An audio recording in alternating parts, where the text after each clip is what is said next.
Welcome to the Rossmore Interfaith Council's Big Questions, the Purpose of Life, with Sister Marylin Lacey today. As we come together, let us do this land and labor acknowledgement. As we acknowledge the lands on which we work, serve, and play, let us remember the first inhabitants of these lands. We acknowledge that Contra Costa County is also the ancestral homes of the Bay, Miwok, Ohlone, and Tachyokuts people. And yes, we'll turn on some live transcription for the hearing impaired. That should be on now. We acknowledge that Contra Costa County is also the ancestral homes of the Bay, Miwok, Ohlone, and Tachyokuts people, with each group having their own relationship with the highest peak that the colonizers called Mount D. We acknowledge the wisdom held by these human ancestors and their relationship to this land, and we seek to learn from their long stewardship. This land was forcibly taken from indigenous people, and the violence that occurred then and continues now is a source of grief and shame. Acknowledging this past, we also want to work towards racial justice now and for the future in a way that we as people of faith live on this land, which includes revisioning the way we humans see our place in the world, how we interact with each other, as well as other species. We seek to learn from the plants and other animals who currently inhabit this habitat and those displaced or lost through violence and land mismanagement. Otters, beavers, grizzlies, antelope, chub, and kangaroo, rat, thistle, grass, and tule. As people of faith and people of good conscience, justice means moving from exploitation to recognizing interdependence at all levels of being and recognizing the other animals as relations. We must also acknowledge that this country was built on the free, enslaved labor of Black people and that labor was violently enforced for hundreds of years. Let's honor the legacy of the African diaspora and Black life, knowledge and skills stolen due to white supremacy, and especially as Californians, let us also recognize the history of the Chinese Exclusion Act and the stolen labor or low-paid labor of many Chinese immigrants who were welcome for their labor but not to stay. With this acknowledgement, let's recognize the duty to give honor through our work and continue to stand up for racial and social justice every day. Let's remember our purpose as a council in organizing against the forces of all forms of supremacy and aligning ourselves, body, mind, and soul with the people of color-led organizations that will lead us all into the future we imagine for ourselves and generations to come. We welcome Sarah Blackstock, who's going to give us an introduction.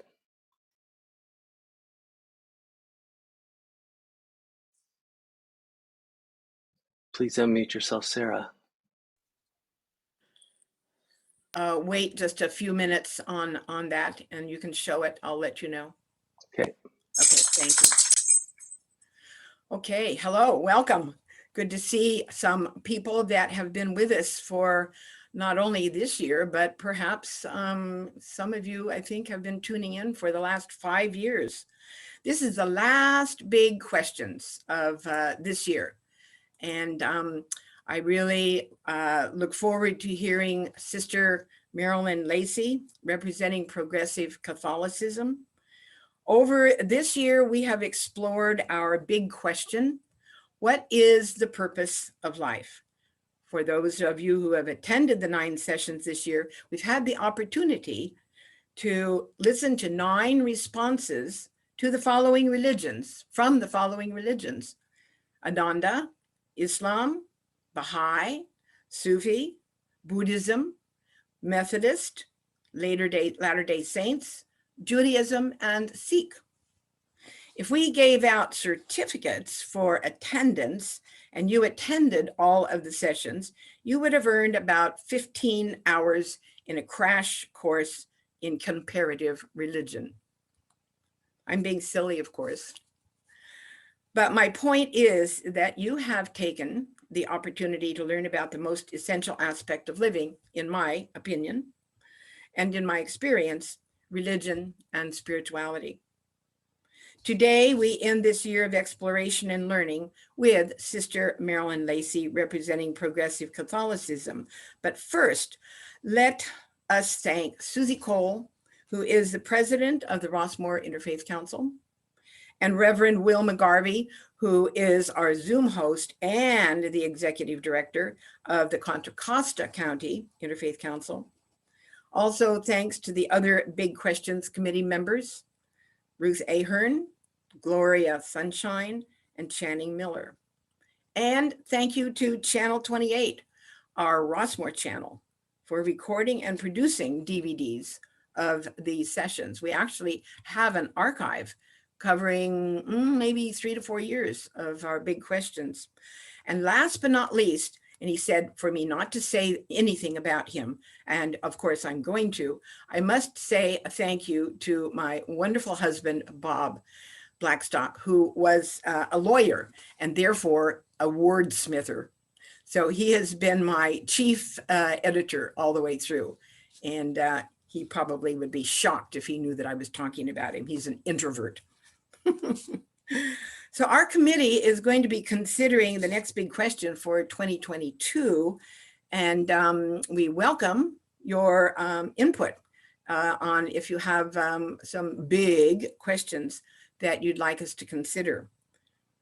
So just to summarize this past year's, you could put that up now if you will, Will. Just to summarize this past year, here's a quick summary, a statement from each of the presentations. Thank you. Of course, in speaking on behalf of their religion, each presenter relies on their own experience of that religion. So as you see, Ananda, which is Paramahansa Yogananda, the purpose of life, seek to love and be loved, use our power of choice for good. Self-realization leads to knowing God. From Islam, Nazir Ahmad, to serve, to be a mirror of the invisible and a witness before God. From the Baha'i, Bob Henderson, allow the Holy Spirit to operate in society. Strive to develop spiritual qualities. Serve your brothers and sisters. From Sufi, John Isfaradas Abdallah, experience the reality of God in our own hearts. Promote social justice. Liberate God from the bondage of religions. Can we move it to the next page, Will? Oh, thank you. From Buddhism, Robin Caton, stop the suffering in the world. Become awake, enlightened. Our path is in us. Bring joy, manifest mindfulness. From Methodist, Dan Sturdivant, follow Jesus, to love one another as he loves us. Allow yourself to be touched by the majesty of existence. Trust in the goodness of God. See God in each individual. From the Latter-day Saints, David Longhurst, follow God's commandments, love God and love each other. Learn from experience. Serve the oppressed. Discover the divine within. Nourish relationships. Connect with others. Live joyfully. From Judaism, Rabbi Jerry Danzig, be a partner with God. Love your neighbor as yourself. Heal the soul of our country. Expand and develop God's creation. Can you move on to the, oh, there we go, yes. From Sikh, Erica Baines, become liberated from the endless cycle of reincarnation. Be aware of and control our minds. Become unattached to possessions. Be in touch with God and be content. Allow the energy and light of God to shine through us. And that brings us to our progressive Catholicism, Sister Marylin Lacey. As you can see, most of these spiritual paths share some common golden threads. The Big Questions has been sponsored by the Interfaith Council of Rossmore, Walnut Creek. So thank you, Will, for that. Now it is my pleasure to introduce Sister Marylin Lacey, representing progressive Catholicism. She is a sister of mercy who is passionate about making the world a more welcoming place and has been working with displaced peoples since 1981, many of whom I think Will was referring to in his introduction also. Although she holds a master's degree in social welfare from UC Berkeley and 4 honorary doctorates, she insists that the poor are her best teachers. In 2001, Sister Marylin was personally honored by the Dalai Lama as an unsung hero of compassion. What a beautiful title, Unsung Hero of Compassion. For 2 decades, Marilyn directed the refugee and immigration programs for Catholic Charities of Santa Clara County. She has also worked in refugee camps overseas. As the founder and executive director of Mercy Beyond Borders since 2008, Marilyn is now spearheading innovative programs in South Sudan, Haiti, Uganda, Kenya, and Malawi to lift women and girls up from extreme poverty. Her spiritual memoir, This Flowing Toward Me, a story of God arriving in strangers, was published by Ave Maria Press, Notre Dame, Indiana. It's amazing how one person can do all of these things. I would like to present Sister Marylin Lacey.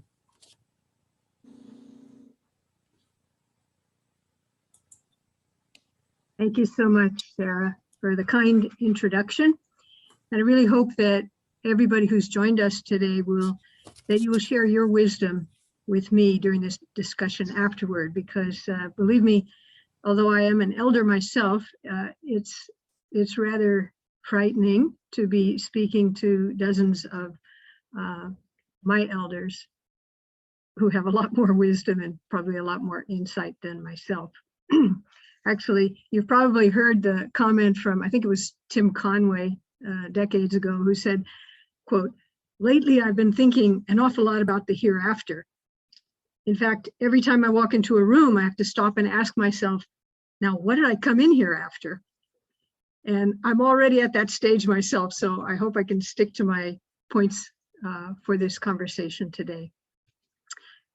Sarah introduced me as a progressive Catholic. I don't know where she got that title exactly, or it's the first time I've been called that, but I've been called many things. So I hope I can offer at least someone who is Catholic, who remains Catholic despite many challenges, my point of view on the purpose of life.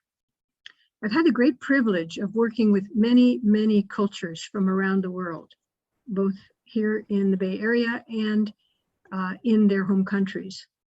And I think because of that, the structure of Catholicism doesn't interest me very much, and the dogma and all that goes with the historical accretions. But at its heart, as many of the other speakers apparently have attested, it's about the spirit of that the religion is trying to convey and trying not to get in the way of. So let me begin with a Sufi story. I love the Sufis, and the title of my book, my memoir, is taken from a Sufi poem. As background to this story, you will be aware that in many cultures, it is extremely rude to point your feet at anyone who is older than yourself or higher in rank. And that is the reason that Muslims always pray with their heads toward Mecca, toward the east, so that it's the head that's facing the divine and not their feet. So here's the story. A Sufi pilgrim was on his way to the mosque for Friday prayers. And the sun had been hot and the journey long, so he was kind of weary, and he got close enough, but he thought, let me just lie down here under this tree for a few minutes to rest before I go to my prayers. Well, he was barely asleep before somebody grabbed his shoulder and was shaking him awake. And he looked up, and there was this man, and he was yelling at him, "Sufi, get up!" And the hand was not gentle, and his voice was not very kind. "Some Sufi you are," the man continued. "You're a disgrace." And he paced and he flailed his hands. He was so upset at him. "How dare you lie down at the time of prayer with your head pointed toward the west and your feet pointed toward God in the holy shrine?" The pilgrim Sufi stirred a little bit, and he opened his eyes and he said, "Well, sir, I thank you for your concern." And then he started to smile a little bit and he said, "So could you help me? Would you kindly turn my feet in some direction where they will not be pointing at God?" Now, clearly, to a believer in any tradition, there really is no place without God. And at their very best, all religions are encouraging us and supporting us to seek the divine and experience the divine in every place, and then live with the consequences of how it changes us. But at their worst, which we see a lot about these days, at their worst, religions pretend to know everything about God and God's place, and oftentimes to confine God to a particular place. Christianity, certainly guilty 1,000 times over. And for that reason, I personally abhor the word missionary, because it implies that we go forth to change other people and twist them around to our way of believing. I much prefer the word emissary, which carries the connotation of someone who's representing someone else in the world. And an emissary, understood this way, for a Christian to be an emissary would mean being so in love with God and how that showed itself in the life of Jesus, that we would act with the values of Jesus, and people would come to see God through those actions. Compassion, inclusivity, crossing borders. It's got words as well. Not judging, but being a storyteller, a healer, a friend, and living values that are not readily acceptable by most people in the world because they are so upsetting to us, literally turning our value system around. And in the life of Jesus, this got him in trouble with the powers that be, to the point where it got him killed, but not before he actually forgave his killers. So to be an emissary of that is quite a calling. And I don't think I or anybody else could sum that up in 30 minutes, but I'll try. And I'll do it under 3 headings. First of all, being here. Secondly, being there. And lastly, being bread. We'll take each of them separately. So Will, you can show the first slide.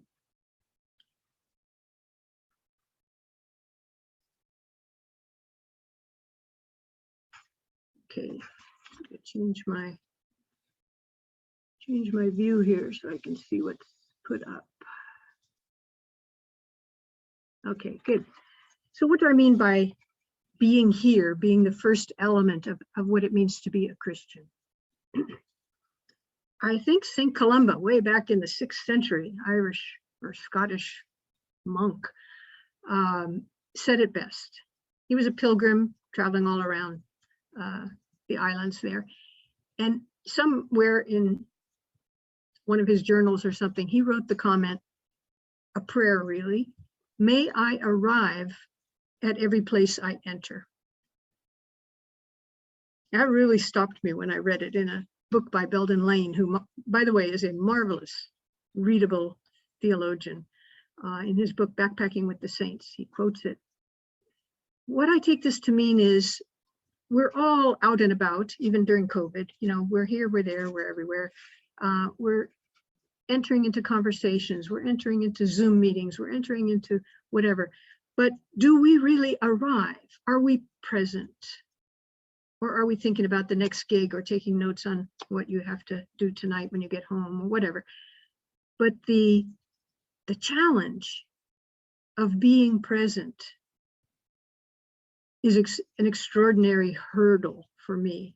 I'm somebody who's at least 10 steps ahead of myself. How would my life be if I really were present everywhere I was and with every person I connected with?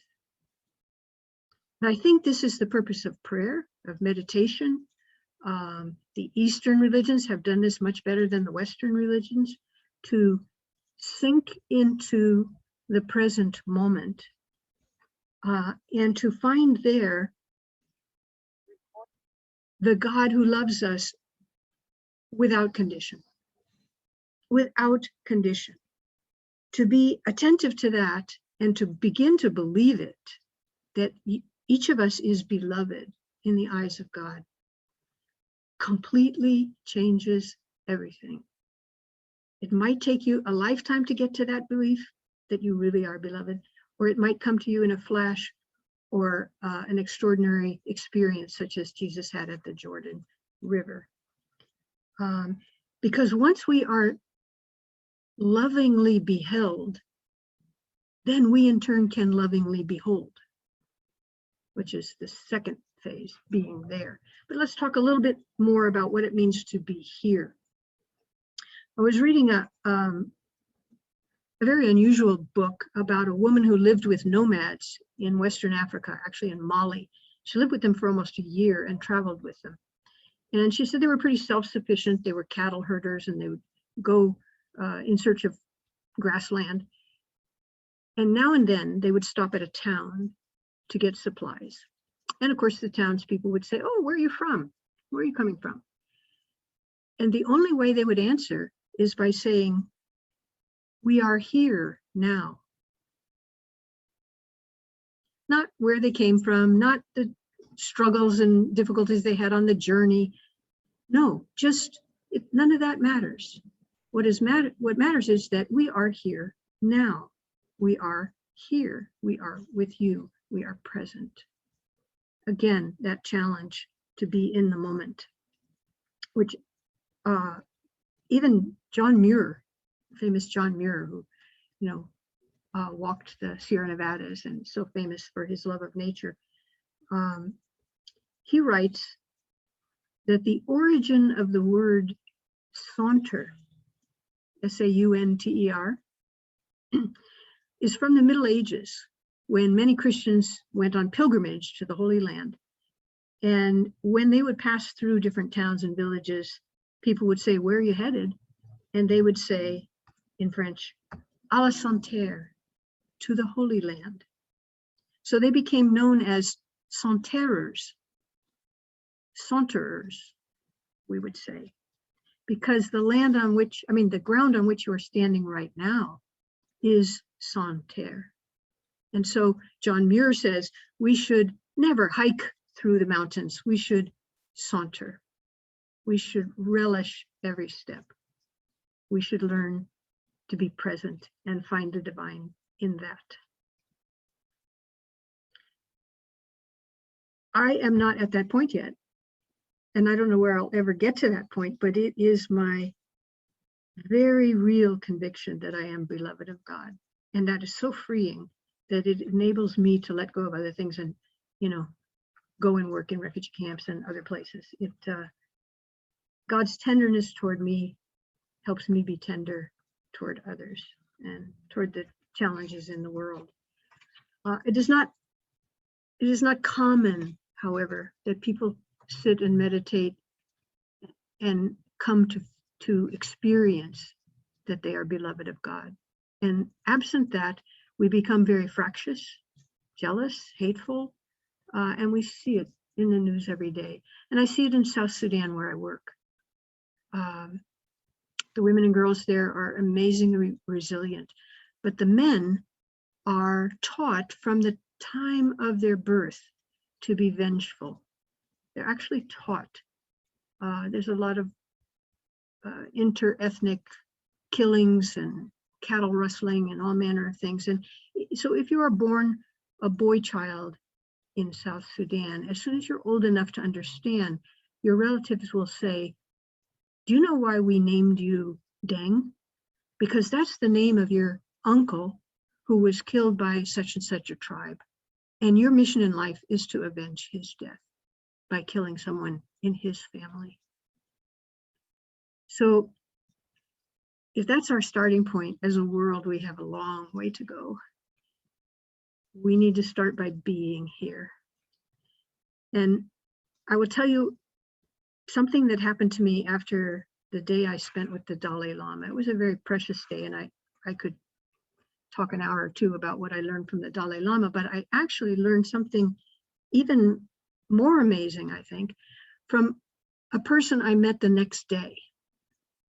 So I got up the next morning and I opened up the Mercury News to read with my breakfast.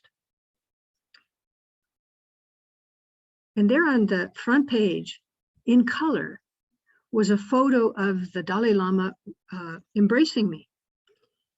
And my first thought was, oh, this is very cool. My mother is going to love this. You know how parents are always proud of their kids, you know. So I was happy because I had spent time with the Dalai Lama. After all, he's the most famous refugee in the world, and I've devoted my life to working with refugees. And so it was very cool.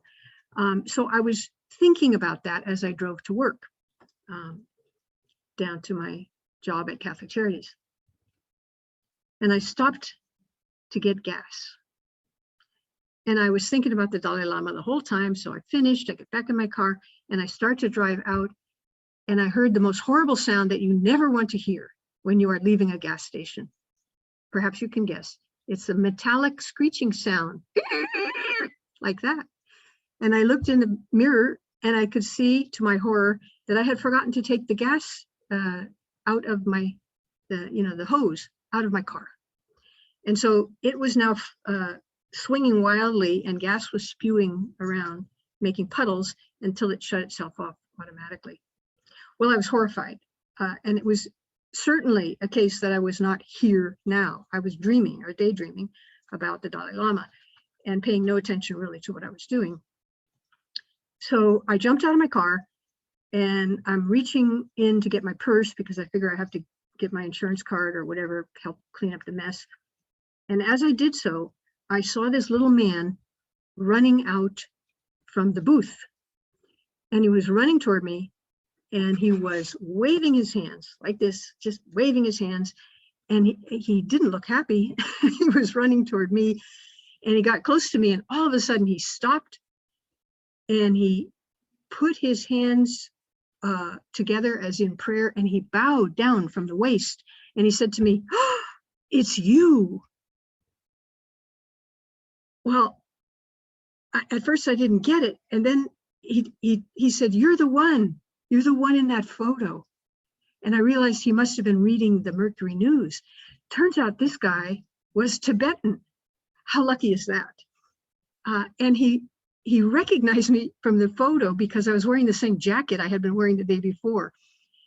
And so I said to him, "Oh, sir, I'm so sorry. I've just ruined your day here. I've made a mess, blah, blah, blah." And he said, "No, please. It is an honor that you come to my place of work." And I'm like, what? And I didn't get it. And so I said, "Well, let me at least pay for the damage." And he said, "No." And he's shaking his head at me like, "Why don't you get this?" He said, "No, no, no, no. But one thing only, may I touch you?" And then I got it. Because Tibetans believe that the Dalai Lama is the incarnation of the divine. And he knew from the photo that the Dalai Lama had touched me, embraced me. And I'm sure that would have been a dream of his life, that could happen, that he could meet the divine one-to-one. But instead, he did the next best thing. He said, "Can I touch you?" And through me, perhaps he could reach the divine. Now, I tell that story because, first of all, his attentiveness to me was stunning. Deep attentiveness. He saw the beloved in me. He saw that spark of the divine that I had been touched with. He could have just looked at me and seen an old lady wrecking his gas station, which would have been true, but he didn't. He looked beyond that and he saw something precious. I do believe if we learn to live in the here and now, we will be able to begin to see one another in that light. So the next time somebody cuts you off on the freeway or gets in your way of a promotion or drives you crazy at the dinner table by telling the same story 10 times. Instead of looking at it as an annoyance, you see beyond all that to the beauty of the person. And that is where we meet the divine. So Rilke, another favorite poet of mine from Germany, he says, we are cradled, he's talking about God. He says, we are cradled in your hands and then lavishly flung forth.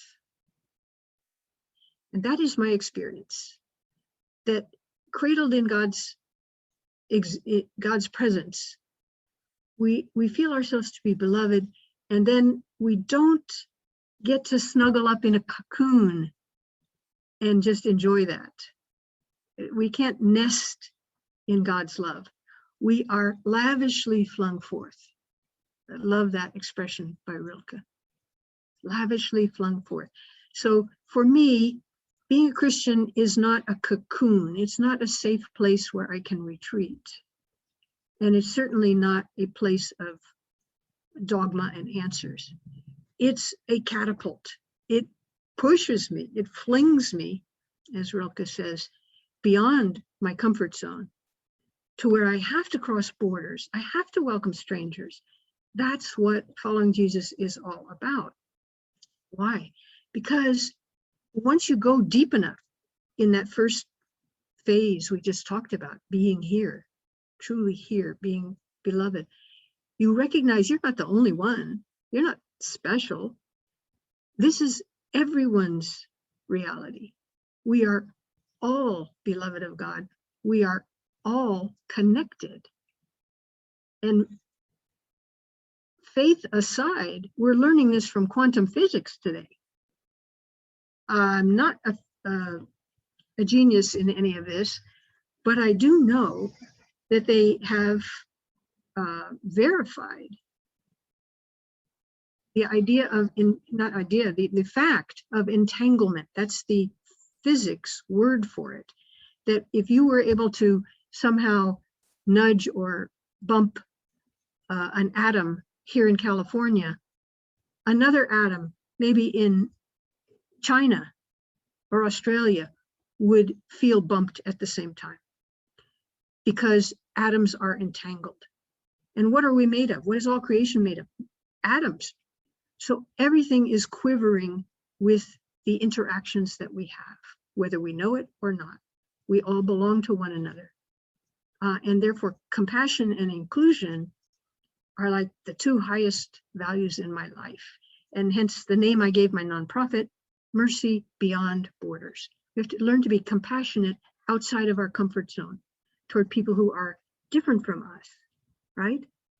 And if we are not that way, we are hurting ourselves as much as we are hurting our quote unquote enemies. So when you think of this, it gives you different eyes. I think it gives you divine encompassing eyes to look at all the woes in the world and to feel catapulted to do something about it. Whether it means, for me, flying over to South Sudan or living in a refugee camp or trekking through the mountains of Haiti, places where we're running projects right now, or pulling out your checkbook to, help someone else do it, or at least speak of these things to people who would like to close our borders and pretend that we are self-sufficient without one another. So the third reality that I think shapes my life and should perhaps be uppermost for every Christian is the idea that we can become bread. We can actually become nurturance for one another. And this, of course, is a central symbol in Christianity, the Eucharist, the thanksgiving for bread shared, and bread as life, bread as sustenance. There is another Sufi poem. You can tell I'm enraptured with the Sufis. And I know that Rumi, for one, had many friends who were Christian and Jewish and from other traditions. He really was a very deep deep mystic. And the deeper we go into the reality of being here, the more connected we all are. You can't avoid the fact that no one is to be excluded. So his poetry is very powerful. I use it to pray. And this is one of my favorites, very short. He says, be the one who, when you walk into a room, luck, or I would say blessing, flows to the one who needs it most. Even if you've not been fed, be bread. Even if you've not been fed, be bread. What a challenge. What a challenge. Think of all the rooms you walk into, metaphorically or physically, and there are other people in the room. Are you free enough to say that all the goods you have, all the fortune, all the blessing could flee from you and flow to someone else who needs it the most? And even if you've not been fed, even if you've not been feeling affirmed or promoted or happy or noticed or, whatever, even if you're not in a great position to be bread, you can still choose to be bread. I take this to mean that this is the path to joy. And I know it's been true in my own life. And I can recall 50 years ago when I first entered the convent, one of my mentors saying to me, one of the sisters, if you're ever feeling depressed or discouraged or like giving up, go and do something for someone else. And she was right. It works. So when we recognize the here, that God is with me at all times and that he is beholding me as his beloved, her beloved. Sorry, it's hard not to anthropomorphize, but when we talk in English, when we sink into that reality of being here, we're pretty much catapulted into being there. We've got to be there for other people. And how we do it is up to your own skills and talents and all of that. But it must involve being bread, because it is essential. The Greeks called it kenosis, self-emptying. And it certainly was true in the life of Jesus. He didn't cling to anything. And he gave his life for others, even to the point of dying on the cross. So that's a pretty high standard, a pretty impossible role model.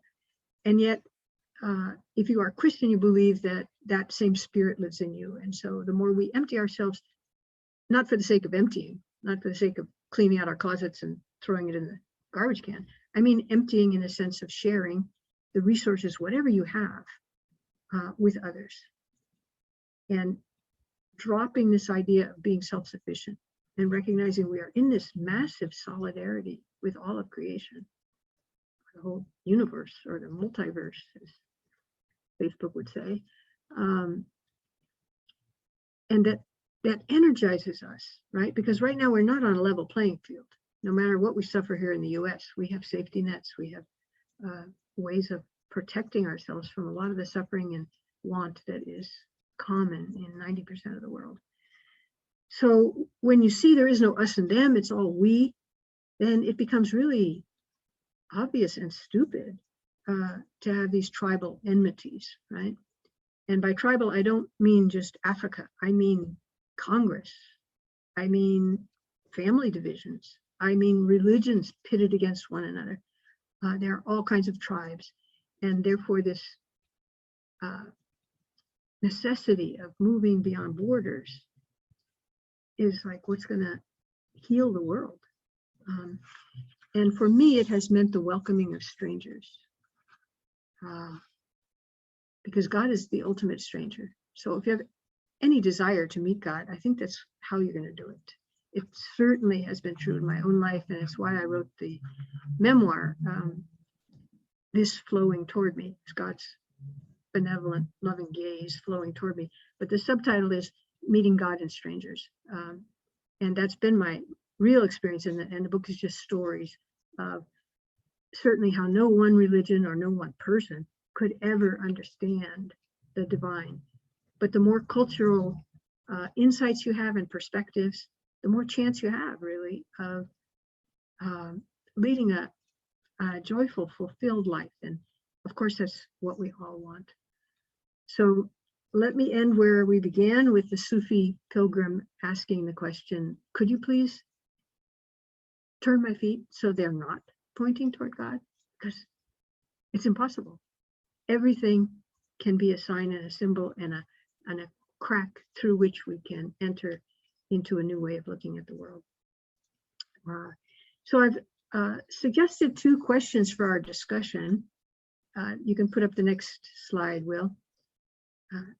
The first question is, what do you think is your natural tendency? Is it more toward being here, or is it more toward being there? And how does that show up in your life? And secondly, what if you took seriously this call to be bread? What might that mean for you? How could it possibly change your life in small daily ways, or maybe a big way? So I'd open it up to just a couple minutes of quiet to consider those questions, or to come up with a comment, a sharing of your own that you'd like to bring to the table here for everyone's enjoyment. So just a couple of minutes of silence for being here.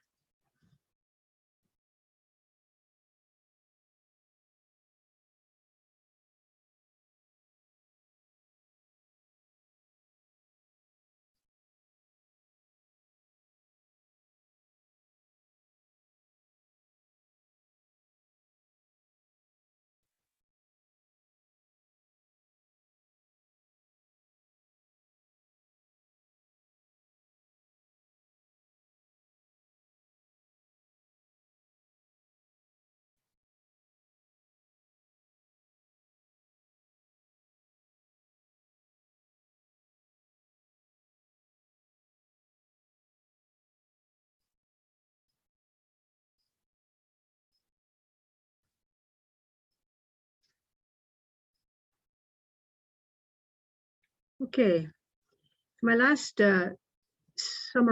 summing up comment would be, I presented this as if it were 3 phases, but I don't want you to think that they're chronological.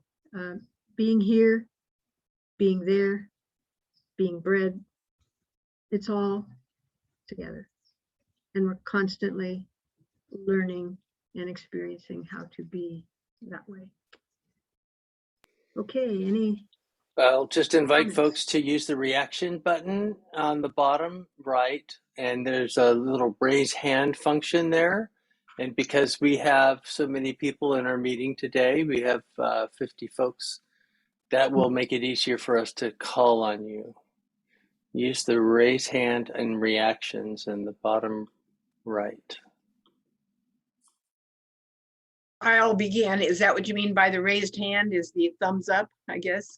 Thumbs up or the hand or emoticons, that just gets us up to the hand actually gets you to the front of the queue, where it'll be easier for you to see while we're listening to folks and making their face big enough to read lips. Oh, good. I didn't know that. Well, thank you, Sister Marilyn. You have the ability, God gave you the ability to bring us into the now. And I appreciated very much the silence which you offered us to sort of take into our hearts and souls the richness that you've shared with us.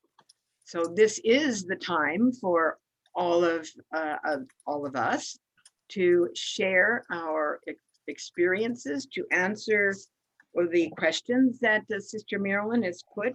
I kind of like that. Which comes more naturally to you, being here or being there? So we can take that on.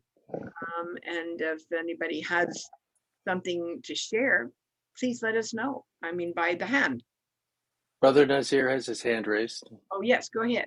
quite. Please unmute yourself, brother, and turn on your video so we can see you as you're asking your question.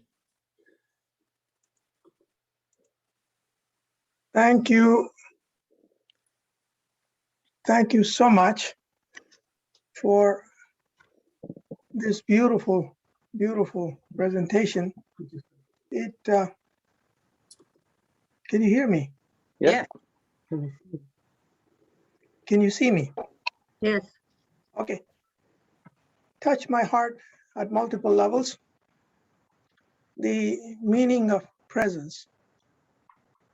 To be present is not to be here or to be there, as I understand it, as a Sufi. It is to be present. When you love, you don't want to be either the lover or the beloved, as long as there is love. When the beloved and the lover both vanish, what remains is love. When you have fire, you don't want to be either the wood or the fire. All you want is to be the warmth of the fire, as was experienced with Moses when he was on the mount, when he says to Allah subhanahu wa ta'ala, Arani, show yourself to me. And Allah says to him, you cannot see me, lan tarani. As long as there is you, there is no me. So the getting in is neither here nor there, because it's spaceless and timeless. It is to be with him or her, the love. All that remains is love. There is a beautiful concept in Sufism called hadara. Hadara is to be present. And the Sufis practice that during their recitations, hadara. And there is a word that has come out of it called hadrat, except that it has lost its original meaning. They interpret that to mean in Urdu and Farsi as being an old man, an elderly person, but really means someone who is present in the presence of God, in the presence of the beloved, in the presence of love. I'd like to end by sharing, since you mentioned the Dalai Lama, when I was in India attending a conference in 2007 in Amritsar, I gave a little talk on I need you to know myself. The Dalai Lama liked it so much, he dragged me by the hand on the way out into his chamber, held my right hand, sitting on my right side for a whole hour. He was massaging the palm of my hand, and he was telling me beautiful things, the whole hour of it. Just wanted to share that with you. And later, I was told that what he was trying to do was to massage your heart. That's the way they reach you. Anyway, just a comment. Lovely. Thank you, Nazir. Your sharing is always so rich. It's so good to see you here. Okay, any other hands that we see up? Anybody else? Harvey Weinstein asked the question, what are your thoughts about the power of humility, in the chat room? Is he asking everybody, or? You especially, but. Power of humility. Well, I think we see it certainly in the lives of the great saints and the founders of the great faith traditions, that it was never about them. It was always about seeking or revealing the divine. And it's their followers that have turned things into structured religions that often are very not humble, right? That often claim to know the truth, that often welcome only those who believe their versions of the truth, and all of that. So I think the closer we get back to the deep meaning of the divine, the more humility becomes attractive to us. Of course, we all know it comes from humus, meaning the ground we walk on. And things that don't seem important or don't seem fruitful actually can become that. when we accept that kind of self-emptying and take the lowest place. I heard a beautiful anecdote. This is a true story related by a theologian named Margaret Silf, S-I-L-F. She said she was on a tour once in the desert, and the tour guide was a Bedouin. And at one point, he bent down, they were walking across part of the Sahara. He bent down and picked up this very desiccated, dried up old seed. And he held it in the palm of his hand and he spat on it. And she said, I would not have believed it had I not seen it with my own eyes. That seed began to sprout immediately, to unfurl and grow right there in the palm of his hand. And she reflects on it and she says, you know, that gave me hope that when I feel like a dried up seed, I too could sprout, but it's probably going to happen when I'm spat upon.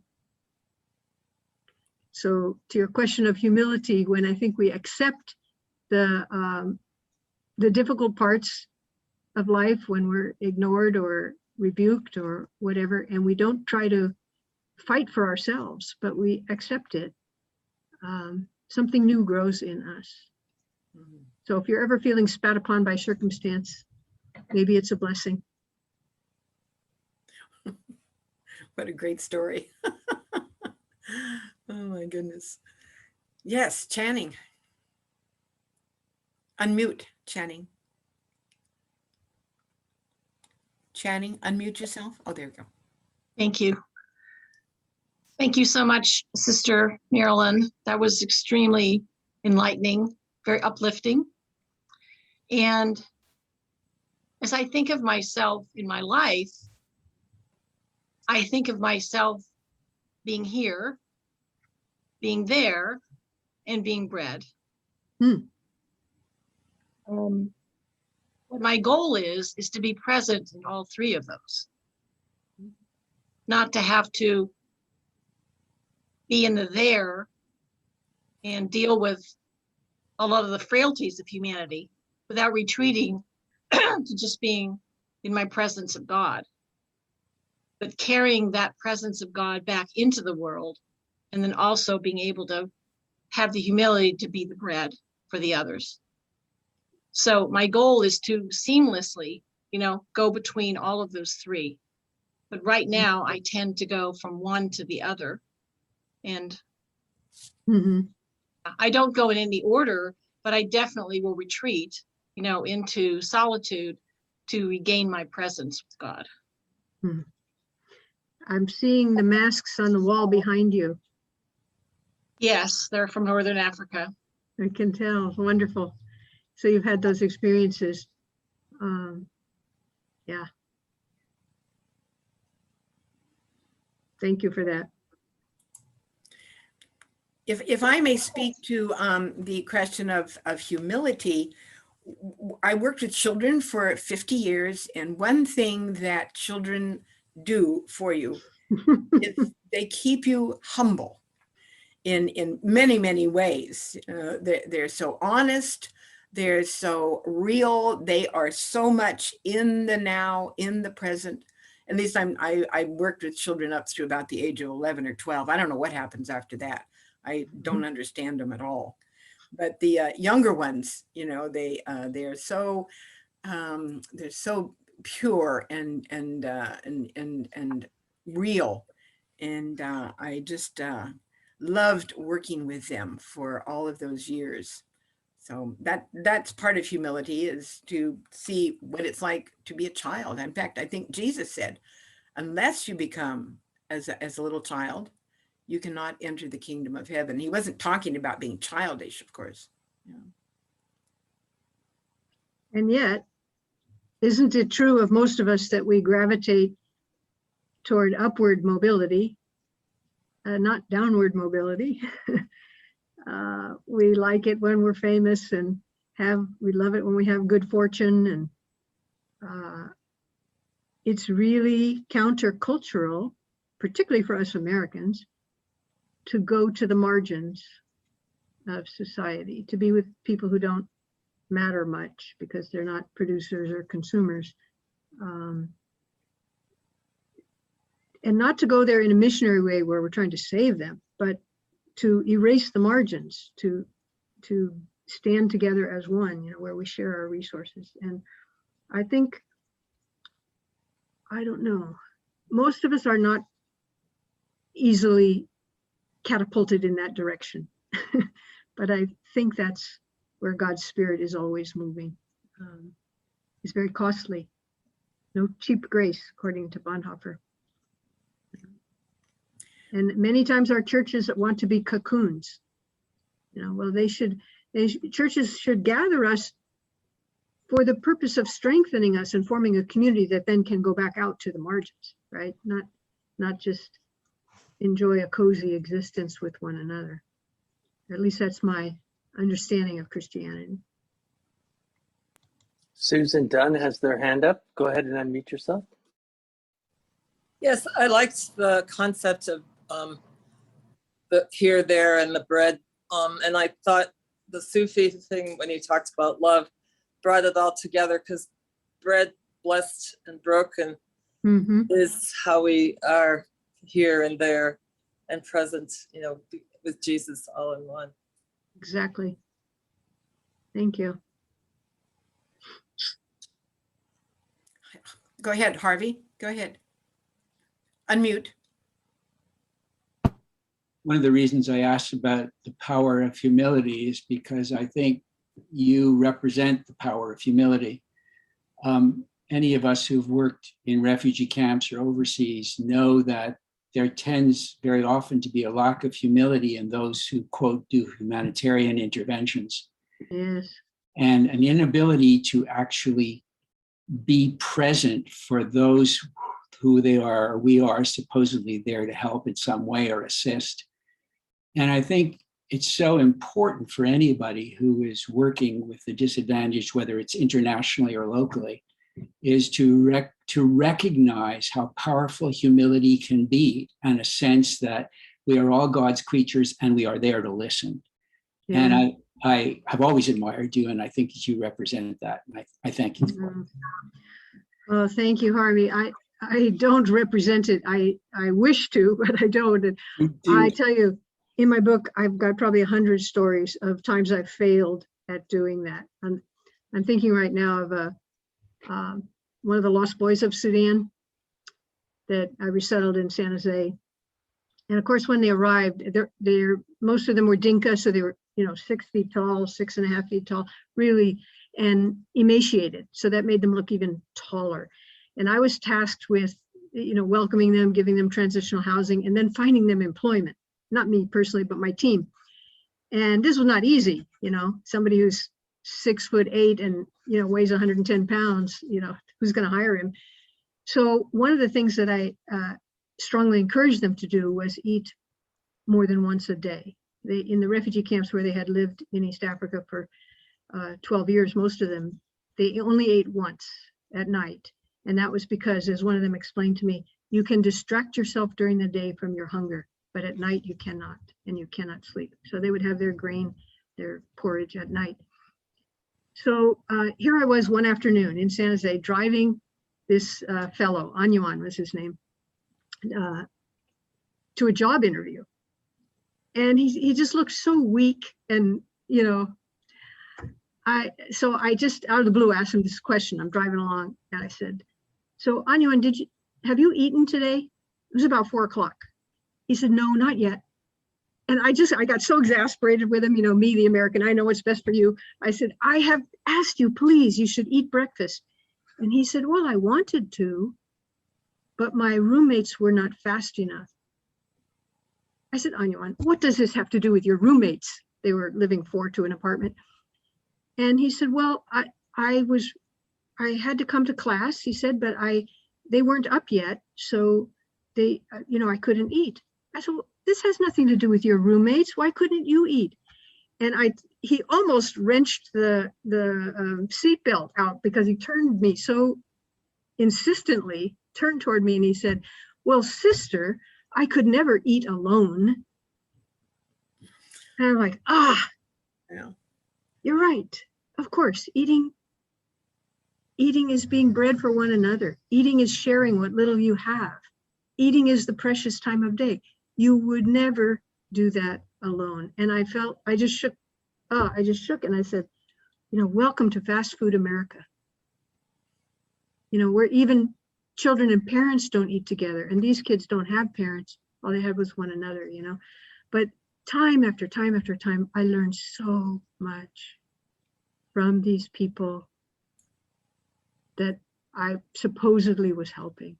It's just such a privilege to stand with them, as you know. And don't you wish everybody could have these experiences? So the most you can do is try to share how it's affected us. Write an article, give a talk, whatever. Start a nonprofit, as I did. It's an urgency to wake up to the truth of life. It's all we have is one another, and we can't sit in a corner of the world and have all these resources and pretend there aren't brothers and sisters and mothers and daughters that don't have what we have, and we're not going to share. I mean, it is mind-boggling to me. And that we don't see how that selfishness is killing us. It's not just killing them, it's killing us. Yeah. Thank you for bringing that up.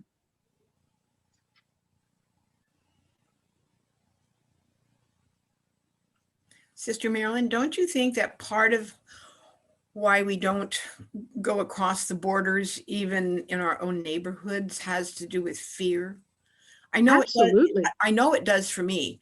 You drive around in the Bay Area, San Francisco Bay Area, and you see these huge homeless camps and children playing outside, and that their life is just it's so borderline, and even walking down the street, you just pass somebody that you can see is just emaciated, and they have such need. But do I go and approach them and offer them, an apple?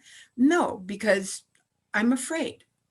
Although being an older woman, it gets a little easier. I can smile at almost anybody. And, and they know you're not flirting, huh? That's right. Exactly. But I think fear, and how do we get over that fear when we are around people that have less than we do? Much less than we do. Yeah, St. Francis of Assisi, why is he everybody's favorite saint? Because he was so free. And he used to tell his brothers, the followers that became Franciscans, don't have possessions, because if you have possessions, you'll have to lock your door.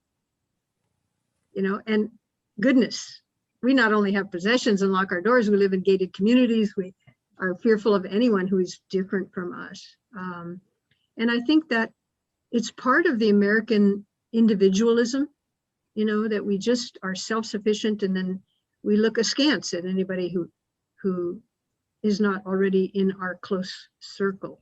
And the huge challenge, probably in all faith traditions, but certainly in the Christian one, is to cross those borders. And I would say that is one of the main purposes of church, that what we are scared to do alone, we can do as groups. So if you belong to a congregation of some sort, that congregation can take on housing the homeless, or opening an employment service, or figuring out how to hire these people to be gardeners or whatever, but you couldn't do it by yourself. And I know that when I started out in refugee work in 1980, I was a young nun at the time, and man, I thought I was going to leap tall oceans in a single bound. I was going to save the world and all these things. No. We each do it in our little corner, in our own small way. But when we join with other believers, much more becomes possible, I think. And so, especially around this fear issue, I think that's a lot of what is so fierce about the immigration debate. We fear people who are different from ourselves. And I don't fear it, because I've had this experience. It's so enriching to meet people from other cultures and sit down and talk with them and learn from them. And I just happen to be privileged in that way. But I recognize that most people aren't. And I mean, I have sisters-in-law who live in the Midwest and they've never met a Muslim. They don't know what a Sufi is. They never have talked to a Spanish-speaking person. Here in the Bay Area, we certainly have all those opportunities. And so shame on us if we don't take some opportunities to reach out. But there are whole swaths of the United States that just don't even have that awareness. And therefore they have become quite fearful, I think, of anything outside, which is of course where God is standing. So too bad for them. You know? Thank you.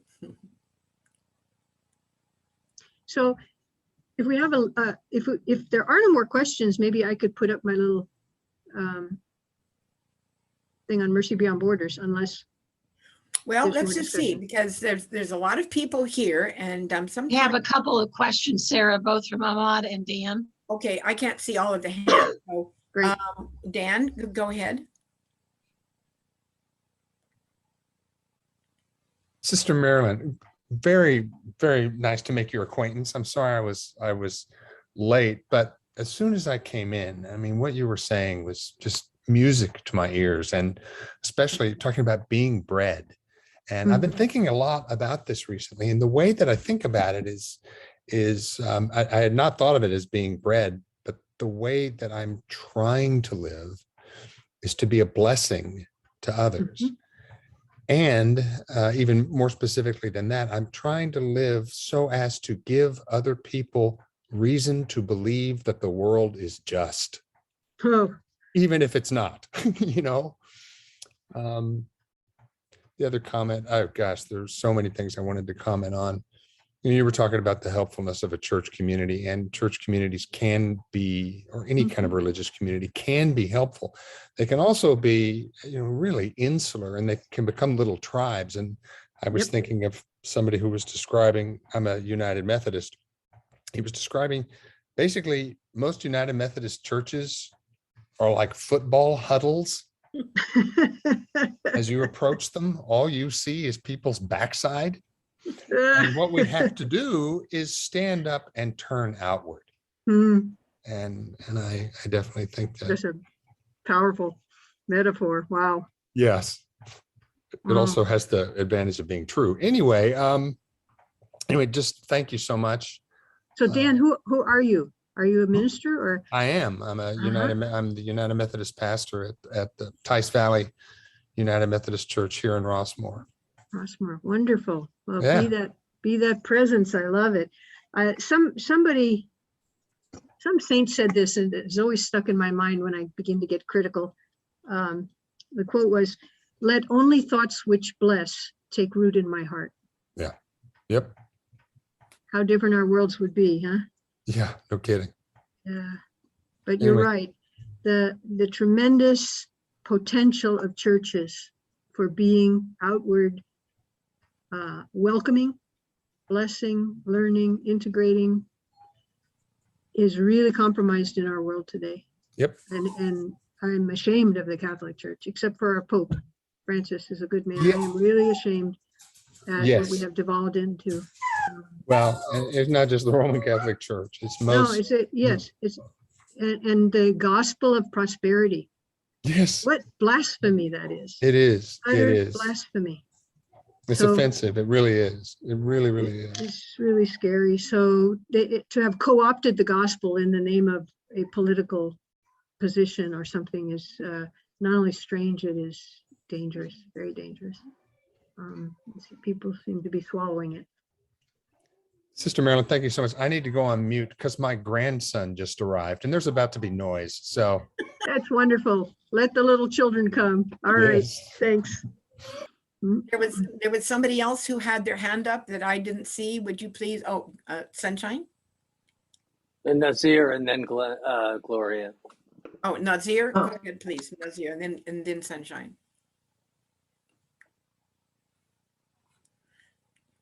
Please unmute yourself, Nazir. We can't hear you. Another powerful idea, beautiful idea introduced by Sister Marilyn is the idea of connectivity or interconnectivity. Obvious as it is, we lose consciousness of that fact of life. The fact that we are brothers and sisters genetically from a common mother and father that has been proven through biology, and of course, through our belief systems all the way going back to our father Adam and our mother Eve. But from a physical point of view too, this has been known for quite a while, namely that we don't live in an inanimate universe. We live in a universe that is knowing, that has consciousness. And the dialectic between wave theory and particle theory basically boils down to this. When you look at something, that something changes. When I look at you, you change. When you look at me, I change and you become a part of me. And that way, everything in the universe is connected one to the other. That's just from a perception point of view and a particle dynamics point of view. From a classical mechanics point of view, that we always had the theory of elasticity, just as there is elasticity in history, there's elasticity in sociology, there is elasticity in classical mechanics. When you touch something, that something is infinitely elastic. So that powerful idea of connectivity, if we could keep track of, keep it internalized, it would be such a beautiful world. Just wanted to latch on to that idea and reinforce it. Such a beautiful idea. Thank you, sister. Thank you. Thank you, Nazir. You are a scientist and you understand, I believe you were a NASA scientist. What was your realm? Yes, well, yes, I have several degrees in aeronautics and physics and other things. Yeah, and you see how things are connected in the material world as they are in the spiritual world. Yes, we are. Thank you. Sunshine. First of all, I want to thank you, Sister Marilyn. I think I had the privilege of meeting you and connecting with you through Liz Lawhead at the very beginning of this journey. Right. And I maybe have said you were a progressive Catholic. Who knows? Because it is the word I like to because of my own Catholic roots, of which I have wonderful foundation from my Catholic roots, but I also have a path called Ananda, and it is really the purpose of life is to realize God and self-realization in all things as well as in ourselves. So, you know, when you were speaking, the things that brought me joy, especially was that emissary, using the word emissary instead of missionary. I too have always graded on that word, a missionary. And I do have felt like an emissary all my life for the same reasons that a lot of us feel, for spreading love, for spreading inclusivity, for being part of compassion. And I was very lucky at 24 to travel the world just by myself and become part of all cultures. And I was invited to dirt huts and drank from dirty cups that it crossed my mind I could be catching something, but to feel like I was actually got to be the guest that was God, because that was the cultural feeling, and their honor was that I was sitting down with them and sharing tea, taught me great lessons at a young age. And I have always gravitated toward be here now, and to wanting to be the bread and feeding people is just my natural ability. It may not be the poor or the poorest of the poor, but it certainly is anybody around me that I can feed. And my friends will attest to that, which brings me joy very much if you know about Anandamoy Ma, who was always said her strength wasn't meditation, but in feeding others. And anyway, I just thank you for coming. For some reason, I have some friends who are Ananda followers also, and beautiful people. I want to tell just one more very quick story. Again, this is one of the refugees from South Sudan whom I resettled in San Jose. And I knew he had some health issues, but I didn't know exactly what they were. He had a caseworker helping him. And he called me one night after I was home. He said, Sister Marilyn, I need to talk with you. And I could tell by the way he was speaking that he was scared. You know how your lungs get tight, you know? And he said, I have to go to the hospital tomorrow. I said, yes, I heard you were going in for a procedure. And he said, yes, but well, he said, the doctor told me that I should sign some papers tomorrow, whether I would like to give my heart. And he was petrified. He was absolutely petrified. And I listened to him more, and I realized that he thought they were going to take his heart out. He was, you know, it's obviously the organ transplant paperwork, but he didn't understand it. So as he was fumbling to try to understand it, he said to me, Sister, why would I want to give my heart to a stranger? And it was such a profound question. And I thought, well, that really gets at everything. Why should we give our hearts to a stranger? Not in the sense of organ transplant. Well, yes, maybe that, but in the sense of everyday life. Why should we give our hearts to strangers? It's because that's how God is. Right. God is including everybody and beholding everybody with affirmation, you know? And so to withhold anything, even our own hearts, from people who are different, doesn't make sense if you come from a faith tradition, you know. So anyway, it impressed me. Do you think I could talk for 5 minutes about Mercy Beyond Borders? If you let me screen share, Will? You should be ready to go. Okay. How do I do this? Exit.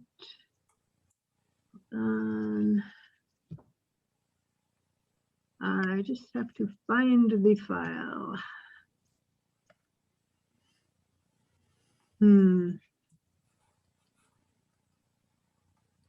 Hold on 1 second. Okay.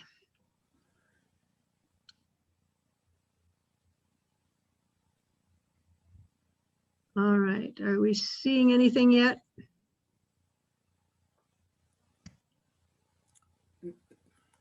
Don't see anything yet? Okay, hold on. Go back to this.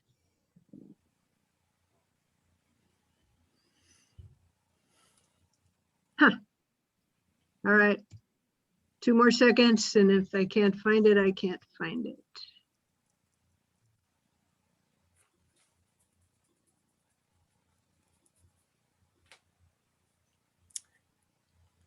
Huh.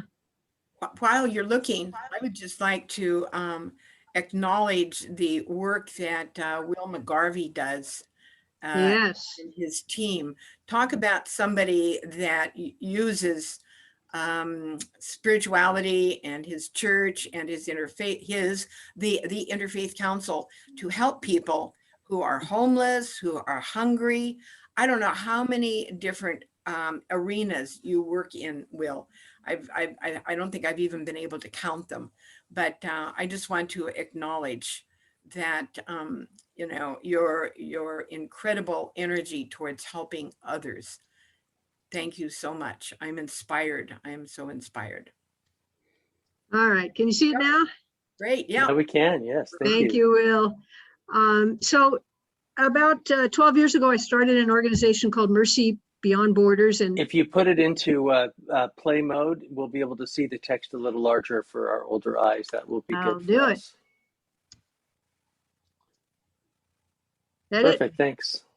Okay, so our mission really is working with women and girls in extreme poverty and providing resources that allow them to learn and grow and connect and lead. So we're really trying to do a movement of lifting up women and girls who are born into poverty. You know, as Helen Prejean says, you know, just because you're standing on third base doesn't mean you hit a triple, you know. So anybody born in Europe or the US is pretty much born on third base.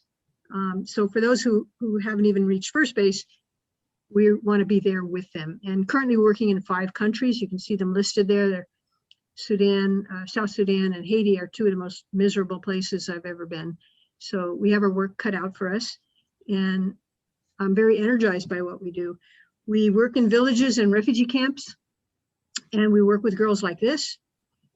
And we give them the opportunity to go to school, which is not an opportunity that most of them would have otherwise.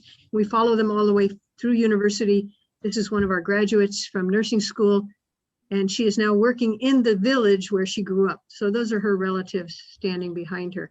So take a look at the transformation from a village where they would never have any opportunities to develop their own God-given talents and be somebody and be self-confident and have a voice and have agency. Education allows them to do that and to be utterly transformed. So we are very proud of what we're doing in the education of girls in these marginalized situations. And the other thing we do is we work with women in refugee camps, specifically in northern Uganda and northern Kenya, so alongside the South Sudan border, where there are 1.5 million refugees from South Sudan, from the ongoing conflict there. So they live in huts they build themselves. You can see this is one of them in northern Uganda, and this is the type of life women lead, subsisting on UN rations, which have been cut 40% in the last 2 years because of lack of funding at the UN. So they're barely eking out a living. And we provide loans and micro enterprise training so that they can start small businesses in the camps. These are 4 of our successful entrepreneurs, and it's quite a transformation. They're still sitting in the front of their hut. They're no longer just eking out a living. So that's the kind of work we do. We also do leadership training and advocacy training and things like that. But I hope that you'll take a look at our website if you have any spare time. And once a month, I write a 1-page e-news, which could come to your inbox if you care to sign up. If you go to that site, it's MBB at mercybeyondborders.org, and scroll down the main page. You could hear from me every month, and I usually just tell a story of 1 or 2 of the women or girls we're working with. These are 2 girls that are now both nurses, and instead of being refugees in the camp, they are serving the other refugees in the camp now in a professional capacity. So it's a work that gives me a lot of joy, and I invite all of you to join me in it. Thank you. That's it. And thank you to each of you who came and who listened and who participated. Thank you to Sarah, to Will, to everybody that I didn't have a chance to meet individually. Also on the website, you will see an email, info@Mercy Beyond Borders. If you ever want to get in touch with me, you can do it that way. To speak to another congregation or a book club or anything you want. We're just here and there and trying to be bread. God bless you all. Thank you so much, Sister Marilyn. I feel just so uplifted. I feel like practicing what Jesus taught, which is, and he lived it. When Jesus was in the presence of a person, that's all he was doing. Mm-hmm. He was in that person's presence. So, you know, it's just a real joy to have you join us. And as a funny little, ending, speaking about humility, I too had the experience of getting gas and happily jumping in my car and pulling away with a pump thing, whatever that's called, in the gas tank. And it was horrifying, yes. Horrifying and very humiliating. Unfortunately, I didn't do any great damage, but it really brings you into the present. Where were you? Exactly. So we all have so much to learn, and thank God we have one another to learn from. So you all have a wonderful Thanksgiving and holy days at the end of the year. You can stay in touch through our e-news, if you wish. Blessings to all of you. Thank you, and blessings Thank on your you. work. Bye-bye. You. Bye-bye. Sister Marilyn, did you share the link where people can, did you want to put it in the chat room too? Just in case. What a great idea. Remind me how to do that. Go to chat. Go to chat and then just make sure it's pointing towards everyone in the room. And I can put it into the link afterwards as well. That would be great. Okay. Send chat to everyone. So the link is mercybeyondborders.org or mlacey@mercybeyondborders.org. But it's hard for me to stay in touch with people all over the world. So I use the e-news as a way of sharing a small reflection cycle paragraph, and then a story, real stories of women and girls we're working with overseas. I think you find it inspirational. I certainly am inspired by the women and girls every day. And it's killing me not to be able to go and visit them in person, which I used to do every year. So waiting for COVID to be under control so I can resume that. We are a very small nonprofit, but a powerful nonprofit. And actually a private foundation gave us $1 million because they were so inspired by our work. I think that's pretty awesome. That is. Like, what? To whom does that happen? You know, well, it's kind of like symbolic of my life. Good people and good things always dropping into my life, encouraging me, keeping me energized to do this work. And I'm happy for having had the chance to hear personally from some of you. And perhaps that will continue in the future. All right. Thanks again for listening. Our time is up. I'm an old teacher. I never go over time. Thank you. Enjoy the rest of your day. Thank you. Thank you. Thanks so you much. all. And Be well, everyone. Hopefully we'll see some of you next year, and do let us know if you have an idea for a big question for next year. The committee is going to be considering what one big question we can spend a whole year on. So you've got my email, let me know. How about choosing 12 nonprofits to talk about their good work here, there, and everywhere? You only have to think of 11 other ones. Oh, that's a powerful idea too. That's it. Bye-bye. Goodbye. Thanks again, Will. Thank you again for everything and for all of you who have shown up. We'll see you next year. If you're on the list, you will be notified of the big question and when we're going to meet.